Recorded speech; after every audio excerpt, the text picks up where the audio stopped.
Hey guys, welcome back. So here's a common thing that we see in the industry, and I want to talk to you all about it.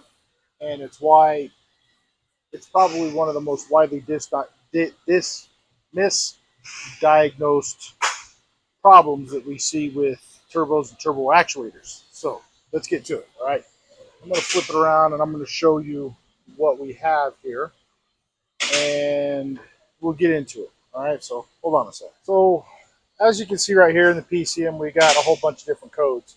But what I'm looking at right here is the turbo underboost and the turbo boost control slow response. Now, if we come back to the topography, we'll see right here that the VGT, the variable geometry turbo actuator, is actually offline. So we don't just simply condemn it and replace it, but we actually want to go in and check and verify that the turbo is able to move and that the sector gear is not cracked or broken. So I'm going to go ahead and get the wheel off, get the liner off, get the coolant drained, and remove the actuator and make sure that the sector gear goes through its whole sweep. That will verify that if the turbo is on its way out, the turbo is bad and it burned up the actuator, or if these junk Mopar actuators are just proving again that they are junk. So give me a few minutes. I'm going to get this one out of here, and we'll come back and go through a little thing and then figure out what we're going to do.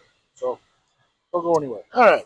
So for those of you who don't know, that is a turbo piece of crap actuator. It's a Hall set factory, which I'm not a fan of, but whatever. Let's move on. So here is the gear that drives the sector gear inside the turbo. I'll show you that in a second. But as you can see, we have a whole bunch of rust in here, and this seal is very brittle. But we can also see where this thing has been leaking for quite a while.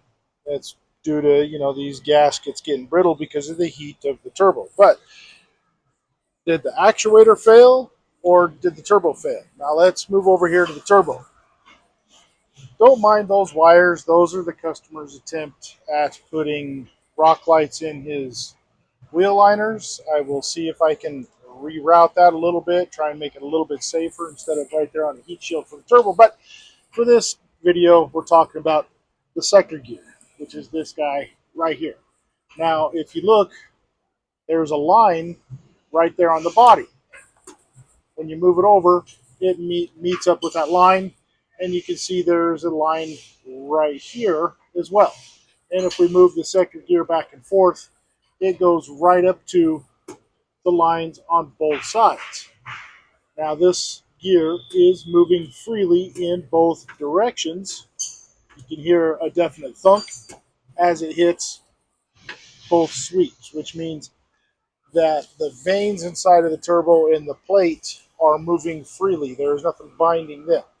So in this exact instance at this moment, we can replace that turbo actuator, especially since it's covered under powertrain warranty, and I can't justify to the powers that be that the turbo is causing the actuator to burn out. Now, in rare instances, I have seen where they'll come in and this moves freely, put an actuator on it, send it back out the door, and within a week they come back and the second gear won't turn at all.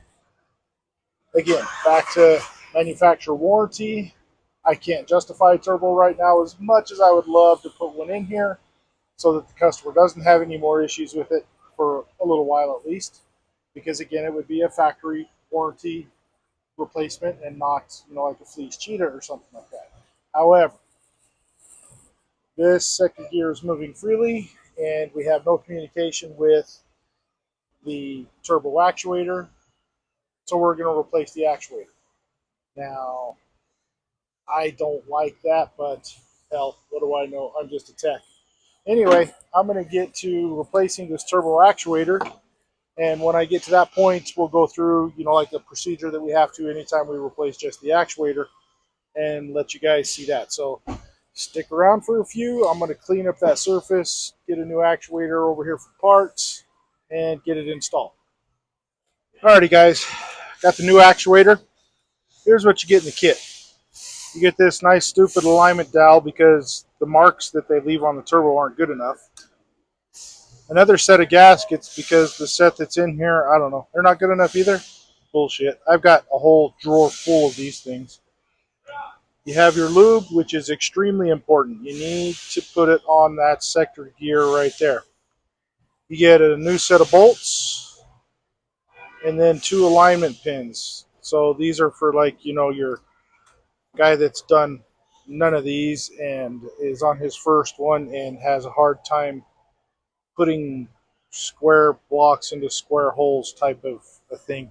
Whatever. They're stupid. I have never used them. They're bullshit. And then you also have the high temp zip ties. Those are good for other jobs that require more stuff. So this is kind of one of those instances where they put way too much stuff in the kit. I don't know. So maybe if you ever have to replace these gaskets and your actuator is good, you have a spare set. Stupid. Whatever. So anyway, I'm going to put the lube on, and then you put this in the truck, but you don't mount it on the turbo yet. Then you turn the key on with your scan tool. I'll show you all that in a second. So hold on a second. Okay, so we got the lube on here. Now let's go plug it in so we can start our pre-calibration sequence. Okay, so it's plugged in. You want to make sure that that sector gear is free, not going to bind up on heat shield or bolt or anything like that, but you do not mount it on the turbo yet. Then you come over here.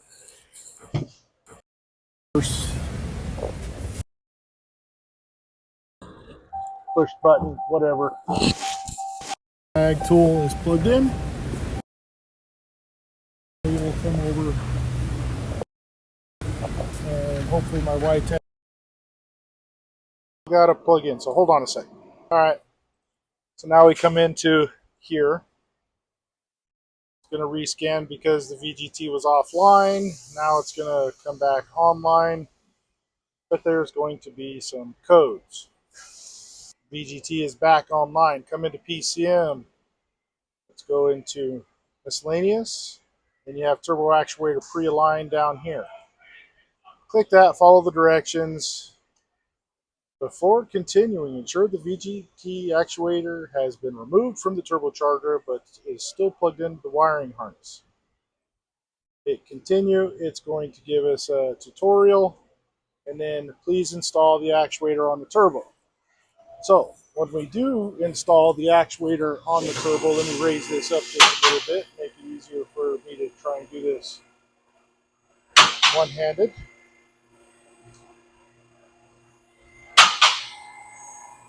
I wish I had some good elevator music for you, however I do not. Okay, so we're up here. Now, before you just pop it on there, the tutorial over there will tell you to make sure that this sector gear is all the way over. All right? So before I do that, I'm going to clean this up really quick, and then we'll install it. So hold on. All right, cleaned up. It's mounted. No, we have not filled in coolant, nothing like that. After we do that, we come back over here. This is where we can press continue, and it will go through a sweep and then tell us everything is honky-dory. Turbo actuator pre-aligned self has calibrated completed successfully. Now, the reason why I've kind of gone through this step by step with everybody on this is to show that this isn't just one of those things that you can do at home in your garage unless you have access to the tools, the diagnostic equipment. They can actually go through this process of the pre-alignment and blah, blah, blah, blah, blah. And the complexity of which these systems operate under that make it to where it's not just easy diagnosis, one and done, fix it just because you have a code. Just because you have a code doesn't necessarily mean that you can replace just one part. There has to be a complete and full diagnosis. Just like I did here, where I pulled the turbo actuator off so that I could check and inspect the sector gear and the internals of the turbo prior to just throwing an actuator on, because of course I want to make sure that this customer has the best outcome from this repair, whether it's warranty or it's customer pay. We still want to make sure that they have the best outcome that they can from one of these simple little repairs. So we could go on this for a long time. I'm not going to bore you guys anymore. What I am going to do is put the wheel liner back in, get the tire and wheel bolted back on, fill the system with coolant, clear codes, test drive it. And it's not just a 1 mile test drive. You need to get out and make sure that you get up to temperature, of course, because you need to purge the air out of the cooling system so you can top the coolant back off of the customer before you turn it back over to them, but also to make sure that we have a complete and actual repair from the concern. So you have to put it through its paces. You have to, number one, use your exhaust brake. Make sure that it's putting that second gear all the way into the full sweep, and make sure that the problem doesn't return. Key right there, return. Because as I've told you before, where I've done an actuator and a week later the thing comes back and we have to put a turbo in it now. It's past the point, but you get the point. So anyway, I'm going to take it out for a test drive. If there is a problem, I'll make more video for this. If not, and everything goes good, then I'll get this put together and upload it for you guys. Maybe it helps you out if you see these turbo codes, and they can bring a multitude of different other codes with it. But you get the point anyway. So if I don't talk to you again, please like, comment, share, all of that good stuff. And if I do get to talk to you again, still like, comment, and share. It helps. Anyway, we'll talk to you guys later. Thank you.